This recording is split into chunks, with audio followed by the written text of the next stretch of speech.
A lady gets worried when she learns that a stranger has been using her shower a lot. To find out what's going on, she puts secret cameras in her home and finds something very sad. Mary McGovern had been happily married for 12 years. If someone had told her that she'd become suspicious of her husband, Gary, and set up cameras to spy on him, she would have laughed at the idea.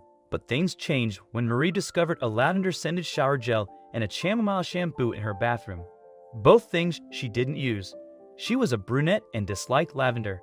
Marie wondered who had been using the shower in the main bathroom. Instead of immediately questioning Gary, she decided to wait and see if it happened again. A few days later, when she returned home, the bathroom still smelled strongly of lavender. Someone had used it once more. Marie was really angry and decided to call her best friend, Louise. "Hey Marie," Louise advised, "before confronting Gary, gather some evidence. You should install nanny cams to capture footage of him in the act. This way, if things get worse, you'll have proof for a potential divorce." "Divorce?" whispered Marie as she hung up the phone and looked over at her little son Peter, who was crawling on the rug after a red and blue ball. Then she placed her hand on her baby bump where her second child slumbered. "Do I want a divorce?" she asked herself. Then she imagined Gary in the shower with a blonde, and rage filled her heart. The next morning, bright and early, she headed for Your Home Security, a shop in the local mall that sold all kinds of alarms, cameras, and everything and anything related to security, and picked out 3 tiny cameras that she could hide around the house. She set one up in the hallway, another in the sitting room, and didn't put one in the bathroom because the tech at Your Home had told her the moisture in the air would damage the camera and fog up the lens. Then she waited, and it was another week before she caught the telltale scent of lavender in the air that told her Gary had brought his hussy into her home again. Immediately, she accessed the camera's footage through her iPhone. Camera number 1 caught Gary walking in with a petite blonde with her hair up in a ponytail and scruffy blue jeans. She looked very young, at least 10 years younger than Marie. "So that is what he wants?" Marie commented to herself bitterly. "Youth." Marie watched as Gary gestured soundlessly to the blonde, and she smiled up at him adoringly. Then the blonde stood on tiptoe and kissed Gary on the cheek. Marie switched off before she saw any progression in their intimacy. She wasn't ready for that. What she was ready for was the truth. She packed a bag for herself and a bag for little Peter and booked herself a room at a local hotel. Then she waited for her cheating, lying husband to come home. Gary walked in with his usual tender smile, and he immediately reached out for Marie to give her a hug and a kiss, but she turned her face away. "Marie?" Gary asked worriedly. "Are you okay, baby?" "I'm fine," Marie said coldly. "How are you? Did you have a nice afternoon?" Gary looked at her oddly. "Yes, I did," he answered. "What's the matter with you?" "Maybe I don't like being cheated on, Gary," Marie responded. "That's what's the matter with me." "Cheat?" gasped Gary. "I'd never cheat on you." That was when Marie lost her cool completely. "Never," she screamed. "I put up cameras, Gary. I saw you bring in your little blonde bimbo.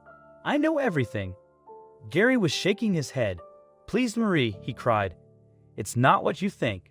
But Marie wasn't listening anymore. She was moving fast. She grabbed the bags in one hand and Pete with the other and dragged them all to the front door. Pete was screaming and Gary was shouting, but Marie just piled her son and the luggage into the car and drove off. She wiped her tears and glanced at the rearview mirror. Gary was standing in the middle of the road looking absolutely devastated. "Serves him right," she cried. "Cheater." "Mommy?" asked Pete from his seat in the back. "Mommy, where are we going? Why are you mad at Daddy?" "Listen, Pete," Marie said, forcing a smile onto her ice-cold lips. "You and I are going for a little holiday, just you and me, okay? This is a really cool place, and we can eat waffles in bed." Pete giggled and bounced up and down as much as the seatbelt allowed him to. "Promise? Waffles in bed? With syrup?" "Yes," Marie answered, smiling. "Anything you want, little man." Marie maintained her smile until Pete finally drifted off to sleep on the large double bed, his little mouth covered in sticky syrup and a dusting of powdered sugar on his tiny nose. Gently, she tucked him in, and tears welled up in her eyes. When the phone rang and Marie saw that it was Gary, she simply silenced it. She didn't want to hear his feeble excuses and complaints. All she wanted was to ease her pain. The following morning, after dropping Pete off at nursery school, Marie returned to her car and saw Gary waiting there. "Marie," he said, "I won't give up until you listen to me. I want you to meet the woman I brought home." Marie stared at Gary coldly. "So you admit you took a woman into our home?" "Yes, I did," Gary replied, "but you need to meet her to understand why." Reluctantly, Marie followed Gary to the center of town, close to where Gary's company had its offices. There, in a dingy alleyway, Gary introduced her to the other woman. The blonde looked skeletal rather than slim, and her eyes were enormous and frightened, not flirty. "Marie," Gary said in a gentle voice, "this is Mandy. She's homeless, and so I let her take a hot shower at our place once a week. She's 18 and her mother abandoned her. She's too old for foster care, and no one will help her." "Oh," Marie exclaimed, understanding the situation. She felt a wave of embarrassment coloring her cheeks. "Hello, Mandy," she said as kindly as Gary. "I'm Marie. Listen, we're looking for a full-time live-in babysitter for our 4-year-old son Pete and the new baby on the way. Would you be interested in trying out for the job?" Mandy was overwhelmed and tears welled up in her eyes. That night, she slept comfortably in the McGovern's spare bedroom. Marie apologized to Gary for her misunderstanding, and he reassured her of his love, saying he loved her to the moon, back, and beyond the stars.